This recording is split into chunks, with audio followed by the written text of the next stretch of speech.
Bonjour à tous et bienvenue dans votre édition consacrée à l'actualité régionale. Au sommaire de ce mardi 16 octobre, la grève de la faim du maire de Guéménée-sur-Scorff. Il s'indigne d'une décision du conseil départemental du Morbihan qui a décidé de supprimer une trentaine de places du projet d'EHPAD de la commune. Les opposants au débarrage de l'Aulne se sont retrouvés ce mardi à Châteaulin. Selon eux, les ouvertures des écluses et des pertuis seraient néfastes à la biodiversité du canal. Et puis, c'était l'une des nouveautés de cette rentrée. Tous les collégiens sont invités à adhérer au dispositif Devoirs faits. En Bretagne, 20% ont choisi d'y participer. On fera le point dans ce journal. Le passage à 80 km/h était aussi une mesure gouvernementale et l'application de cette règle depuis cet été coince parfois. Et on va en parler avec vous, Hervé Chambognard. Bonjour Hervé. Bonjour Julie. Et cette application coince alors ? Oui, je vais vous raconter la mésaventure survenue à un automobiliste il y a quelques semaines dans le Morbihan. Eh bien, on vous retrouve dans un instant pour en parler, Hervé. Et nous allons tout d'abord dans le Morbihan pour ouvrir cette édition. Et une grève de la faim, c'est le choix radical qu'a fait le maire de Guéménée-sur-Scorff pour défendre la capacité d'accueil du futur EHPAD de la commune. Le conseil départemental souhaite supprimer 30 lits du projet. Une annonce qui ne passe pas pour l'élu. Une action était organisée ce lundi soir. Karine Chevrolier.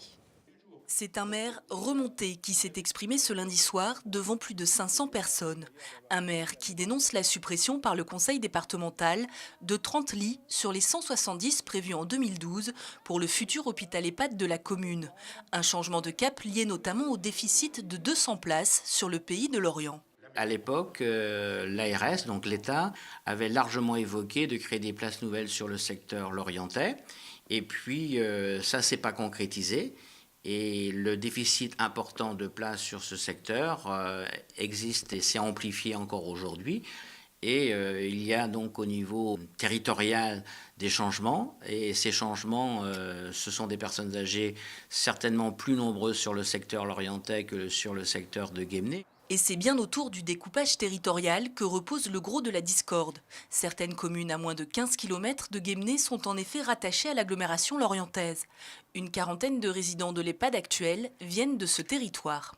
On a cette annonce, cette demande du conseil départemental de minorer de 30 à 50 places notre capacitaire, alors que ce capacitaire existe à Guémené depuis plusieurs décennies, on est à un taux d'occupation qui est aussi entre 98 et 100%, avec une large majorité de gens du secteur.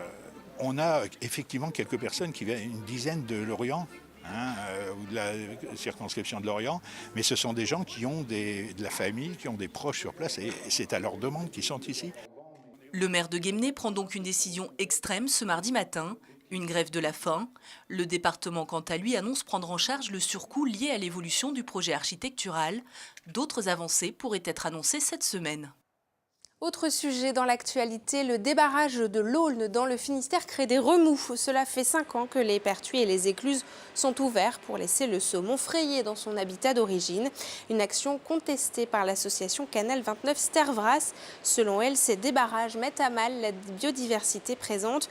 Une manifestation était organisée ce mardi à l'écluse de Quatigrac à Châteaulin. Frédéric Lorenzon et Pierre Cavarec ont rencontré le syndicat en charge du bassin versant et des membres de l'association. On les écoute. Les équipes du SMATA sont en train d'ouvrir le pertuis. Donc le pertuis, c'est cette grande vanne dont chaque déversoir de l'Aulne canalisée est équipé et qui sert à abaisser le niveau pour mener des opérations d'entretien. Il y a des scientifiques qui se sont rendus compte qu'on pouvait aussi se servir de ces vannes pour faire passer les poissons migrateurs et le saumon en particulier. On est contre cette expérimentation qui existe depuis 2010 parce qu'elle porte atteinte à l'écosystème et à la biodiversité de l'Aulne canalisée. Nous, on considère que cette politique, elle est archaïque, d'autant qu'elle vient s'ajouter à des effets néfastes qui sont dus au repeuplement qui a existé pendant 35 ans sur l'Aulne. Les biefs de l'Aulne-Rivière sont tous encombrés de bois de rif, et sous ces bois de rif, il y a énormément de gros brochets, qui sont des prédateurs au niveau des tacons qui naissent sur l'Aulne. Donc, on aura beau faire monter du saumon de printemps ou même du saumon d'été à frayer, s'ils sont dévastés sur les frayères, c'est peine perdue. Je crois qu'il faut commencer à préparer le berceau, là où il y a lieu de naissance.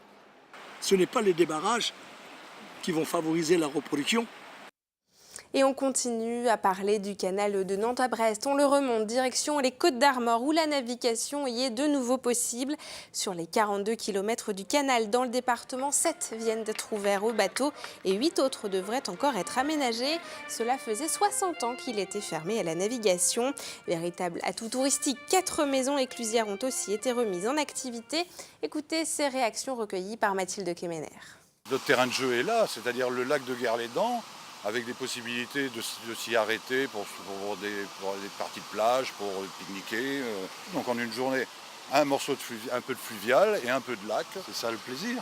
Les autres départements avaient un petit peu de l'avance sur nous quand même. On peut dire que dans le Finistère et le Morbihan, il y avait déjà des navigations possibles. Il a fallu aller quasiment doubler le budget qui était alloué au canal. On a investi plus de 600 000 € par an et 780 cette année. Donc on peut dire que l'effort a été fait et j'espère qu'on pourra continuer à soutenir ce rythme d'investissement.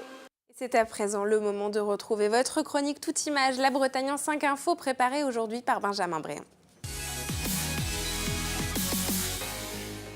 Plus de 100 lycéens de Dupuy-de-Laume à Brest ont manifesté ce matin contre l'expulsion programmée d'un de leurs camarades, Amédi, scolarisé en première. Ce jeune Malien, aujourd'hui majeur, avait reçu une obligation de quitter le territoire et avait épuisé toutes les voies de recours. Son expulsion prévue samedi a finalement été annulée. Le préfet a suspendu vers 15 h son obligation de quitter le territoire français. A contrario, après Aller dans le Morbihan ce week-end, nouvelle tension sur le dossier des migrants, cette fois à Arzano ce lundi soir. 250 personnes y ont participé à une réunion publique sur le projet de création dans l'ancienne gendarmerie de la commune d'un centre d'accueil et d'orientation à destination de jeunes hommes d'Afrique subsaharienne. La maire de la ville a finalement mis un terme à la réunion devant des opposants dénonçant une censure. Une cinquantaine de gendarmes avaient été mobilisés, mais la réunion s'est terminée calmement. Coup de tonnerre à Brest, Charles Kermarek, cofondateur de la librairie Dialogue, a été mis en examen pour agression sexuelle sur une de ses salariées. Il a été placé sous contrôle judiciaire et interdit de se rendre dans sa librairie de la rue de Siam. Il démente en bloc et évoque une cabale pour le contraindre à quitter Dialogue. Une dizaine de plaisanciers sont convoqués le 29 octobre devant le tribunal de Saint-Malo. Motif, ils ont proposé leur service payant pour des sorties en mer sur leur bateau. Une offre illégale a rappelé ce lundi soir le bureau du procureur, car doublement en infraction pour emploi non conforme d'un bateau de plaisance et pour navigation sans permis d'armement. Un rappel qui intervient à 2 semaines du départ de la route du Rhum, pour lequel les offres du genre se sont multipliées. Cette fois, c'est fait, l'hydrolienne de la compagnie Sabella a pu être mise en place ce mardi. Elle se trouve désormais à 55 mètres de fond dans le Fromveur, où elle va être testée pendant 3 ans. Elle doit pouvoir fournir à terme 10 à 15% des besoins de l'île en électricité. Depuis la rentrée de septembre, le dispositif Devoirs faits a été élargi aux élèves des 210 collèges publics de la région. La mesure propose aux collégiens de faire leurs devoirs dans l'établissement plutôt qu'à la maison. 20% d'entre eux ont choisi d'y adhérer. Et pour faire le bilan de cette mesure, la rectrice d'académie s'est rendue au collège Beaumanoir de Ploërmel ce mardi. Fanny Coconnier. Donnez la définition d'un empire. Leur leçon d'histoire, ces élèves de 5e la révisent dans le collège, épaulés par leur professeur principal. Au fond de la salle, ce groupe travaille les maths avec l'aide d'un surveillant. On devait le faire à la maison, maintenant on a pris une décision pour faire à l'école. Et maintenant c'est bien. On n'a plus de devoirs à faire le soir. Ici, on est plus concentré. Alors qu'à la maison, on a tout le temps envie d'aller sur les écrans. Les notes augmentent. Les moyennes aussi. Au collège Beaumanoir de Ploërmel, 20 personnels enseignants et éducatifs prennent en charge ce dispositif. Les 6e et 5e en bénéficient à raison de 2 heures par semaine, avec l'objectif de gagner en autonomie. On travaille sur le type d'apprenant pour permettre aux élèves de mieux se connaître et de viser une certaine efficacité dans l'apprentissage des leçons. Ce travail qui est mis en œuvre de façon importante en 6e va se poursuivre dans les années à venir avec un accompagnement moins fort, puisqu'effectivement, à partir du moment où l'encodage est fait, c'est beaucoup plus simple pour les élèves. Les devoirs faits ont aussi une vocation, rétablir une équité entre les différents élèves. Le dispositif permet, on le sait bien, de pouvoir avec équité accompagner de la même manière tous les élèves et en particulier ceux qui n'auraient pas l'opportunité de pouvoir se faire accompagner à la maison dans le cadre des devoirs à réaliser, c'est-à-dire ce travail personnel à réaliser à la maison. Le rectorat souhaite développer le nombre d'heures de devoirs faits. Les heures supplémentaires des enseignants et des personnels en service civique devraient être mobilisées. Nous parlons à présent conduite avec Hervé Chambonnière. Et Hervé, un automobiliste, s'est fait flasher à 90 km/h le 14 septembre sur une 3 voies limitée à 80 km/h dans le Morbihan. Et après vérification, il s'est aperçu que la limitation devait être sur cette route à 90 km/h. C'est un peu compliqué, mais vous allez nous expliquer tout ça. Oui, alors cet automobiliste est allé consulter un décret du 15 juin 2018 qui précise que la vitesse maximale autorisée sur une 3 voies sans séparateur central pouvait être relevée sur les 2 voies du même sens de circulation à 90 km/h. Est-ce que ça veut dire que le conseil départemental du Morbihan s'est trompé? Alors lui, il fait état d'une mauvaise interprétation et depuis a effectivement changé les panneaux 80 pour des panneaux 90. Mais il n'est pas le seul à s'être trompé. L'automobiliste avait également sollicité la gendarmerie qui lui a donné une mauvaise réponse. Ce n'est donc pas si clair dans les textes et leur interprétation. Alors dans les textes, si, c'est très clair. La règle sur les routes à 2 voies, 2 sens opposés, c'est 80. L'exception à 90, c'est pour une partie des 3 voies sans séparateur central et uniquement pour les 2 voies qui vont dans le même sens. La 3e voie, elle, reste toujours à 80. Cela ne concerne que quelques dizaines de kilomètres en Bretagne. Mais il peut y avoir des exceptions?